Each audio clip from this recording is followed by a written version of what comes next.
तुम्ही खूपदा एक गोष्ट ऑब्झर्व केली असेल, जेव्हा तुम्ही कोणाच्या घरी जाऊन येता तेव्हा अचानक तुमची बॉडी हेवी फील होते, डोळ्यांमध्ये जळजळ सुरू होते किंवा खूप जणांना तापही येतो आणि आपल्याला वाटतं ही कदाचित नजर असेल, पण यामागे सत्य काहीतरी वेगळंच आहे. जसं आपल्या बॉडीमध्ये एक फिजिकल इम्युनिटी असते, तशीच आपल्या बॉडीमध्ये एक स्पिरिच्युअल इम्युनिटीही असते. जेव्हा आपण कोणाला भेटतो तेव्हा फक्त गप्पा होत नाही, तर एनर्जी एक्सचेंज होते.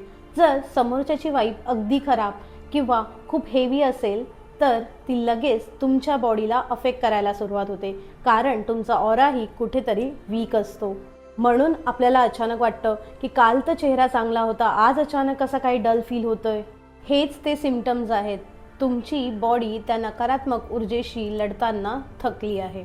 हेच ते सिम्पटम्स आहेत जिथे तुमची एनर्जी ड्रेन होते आणि तुमची बॉडी त्या नकारात्मक शक्तींशी लढताना वीक होते. सो आता ह्यासाठी सोल्युशन काय? तर तुम्ही कोणाच्याही घरून आल्यानंतर सॉल्ट वॉटर बाथ घेऊ शकता, ज्याने तुमची एनर्जी क्लेन्स होईल आणि तुमची स्पिरिच्युअल इम्युनिटी परत मिळवता येईल.